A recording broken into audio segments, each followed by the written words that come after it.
Exactly. And I wonder if they get it. I'd love to interview some of those guys because they're destroying the commodity markets right now. They don't get it, and they don't care, and that's the problem in this country. Is you look at the legislature too. I mean, it's the same attitude. Is that people, for whatever reason, because they're in love with wealth or power, they will sell the country down the river. They will sell regular people down the river just to have a little bit more power, to have a little bit more wealth. And it's people. not. It's certain not people. A lot I think of people. we've run into some good congressmen. haven't we? We've worked with some wonderful congressmen, actually. I really think that I'm seeing some groundswell in there. We really have. I mean, especially I think the fact that because we're in the commodities industry and we've got farmers and ranchers and oil producers, that Congress understands that and they take notice, and that's an important issue for them. But if we look at just general societal trends, I mean, Congress has 11% approval rating. Yeah. You know, and you see the revolving door between Wall Street and Washington, and guys like Bob Rubin, who goes in as Treasury Secretary, he gets Glass-Steagall repealed, and then he goes to the city and makes over $100 million. Right. The reverse trough. You see it with, do we see that in MF Global, the reverse trough? That's a different topic. I'm not going to put you on that hot seat. But it's an issue, and it's something that we need to think about in this country, is just how far are we going to let this go? Exactly. Well, I think now's the time. I think our country has to make a stand now. A financial market is being destroyed. We have an over-leveraged society in Europe. Now is the time that we have to make a stand. And that, I think, is the bigger issue, is the over-leveraged society and just the systemic risk that nothing has changed since 2008. And this all goes back to Glass-Steagall. Before Glass-Steagall, if you wanted to take risky trades like that, you were essentially an investment bank or just starting a hedge fund, right? Where you had private capital in there. You had partner capital, whether it's the managers or investors or combination, and you have an alignment of risk, where if you take too much risk and you blow up, you lose your own money. Exactly. Okay? Skin in the game. Skin in the game. And that's how the futures markets have worked forever. Everyone we know has skin in the game. Everyone. Okay? Like, we essentially do not make money unless we make money for our clients. If we blow up our clients, we are out of business. Right. Okay? We thus have an incentive to keep our risk at appropriate levels. Now, the banks, what I think they figured out is that now that post Glass-Steagall, they're allowed to take depositors' money and rehypothecate and lever it up, 30 to 1, that they are only incentivized to take as much risk as possible. And the reason is pretty simple, is if you win big. Right. But if you lose so big that if the government lets you fail, you blow up the system. Oh, this is great.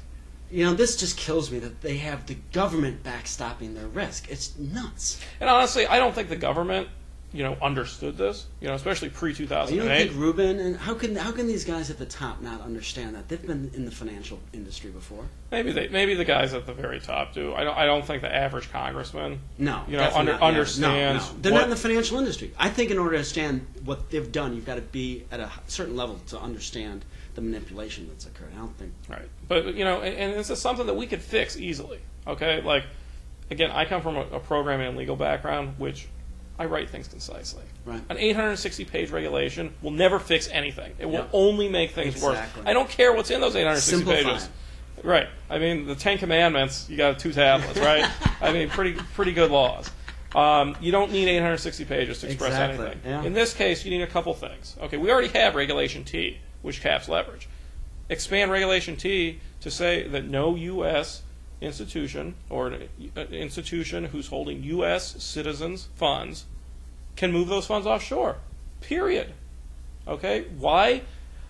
What's the point of having Reg T if a bank without customers' knowledge and without allowing participation in the upside by customers to take their money and move it over into the cesspool that is London and to put it into these incredibly levered transactions? No one benefits from that. Right. There is no. Well, no, someone benefits. It's called the big banks banks. benefit, but from a public policy standpoint, Right. Exactly. the country does not benefit. Exactly. They don't, because even if the banks make money, they get a greater claim on society's resources. And for what? What value are they adding to society? Yeah. But we, and that's part of what government's job to do is to put curbs on stuff like that. Why give people, the ability to buy Ferraris and private jets and whatever by taking huge uncompensated risks with customer money? And why give them the power to blow up our whole economy? Yeah. It does nothing to help us educate our citizens, or to provide for a military, or to build roads, or there's no tangible societal benefit that comes from that, and it shouldn't be allowed.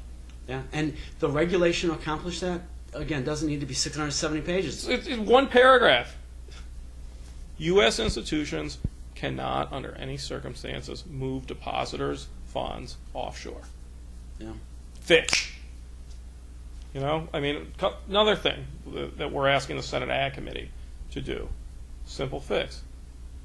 Amend either the Commodity Exchange Act or the Bankruptcy Code and say, in the failure of an FCM, if there is any shortfall for any reason, then customers have priority over all assets, which is what we of assumed. affiliates and holding companies until that shortfall is filled. And that's right. That is what we assumed. And because this system had not been violated in 200 years, no one had thought to codify that provision into the law. But I believe that is existing public policy. And I believe if Congress would make that 2-line amendment, that the judge would have to listen. What's your time frame for getting that accomplished? We're in the progress of preparing a pretty lengthy list of recommendations, to the Senate Ag Committee. Actually getting legislation passed, who knows? We have no control over that, and we've got an election year. But and then one more thing that I think is very important. One of the major problems with MF Global in terms of regulating effectively, transparency, and the ability of Corzine or MF Global to manipulate the SEC fund system is the fact that it's registered jointly as a futures commission merchant and a broker-dealer. And I think that if you're going to continue to allow that structure, which I think there's an argument to say BD has to be a separate entity from FCM, but that's a pretty tough hurdle to get through in Congress. So if you're going to allow it, all cash accounts need to be held in SIPC insured accounts. So let me tell you, SIPC covers $500,000 cash. That's a lot of margin for a futures customer. Right. That'll let you get exactly up to 10, 20 million right. in nominal futures contract exposure. Huh, interesting. One line.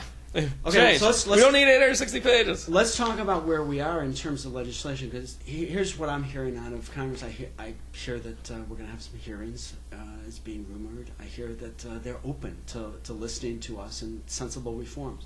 They really are. And I got to say, the Senate Ag Committee, House Financial Services Committee, and many independent congressmen, Boehner. Who are your top guys that you're talking to? And who are the guys that are most receptive to the conversation? Debbie Stabenow is kind of our point person. She's the chairwoman of the Senate Ag Committee. Right. She formally requested the CCC's assistance with new legislation. She was probably the number one point person. You got Senator Pat Roberts, who's worked with us. He seems really vocal about it. He's been vocal. He's worked with us closely in terms of, for example, like the 1099 issue in tax reporting and what people do who they're saying that they need gains, but they can't write off shortfall as losses. So he's been lobbying the IRS to get some relief for that. Congressman Bill Posey has been great. Yeah, he's asking some fantastic questions. He knows. That dude's on point. Totally on point. Same thing with Grimm. Former Federal Bureau of Investigative. You couldn't have a more perfect guy in the middle of MF Global. He's Love great. Him. And he just looks tough. Yeah, Ex-Marine. Yep, exactly. He seems like a straight shooter, too. Straight shooter, great guy.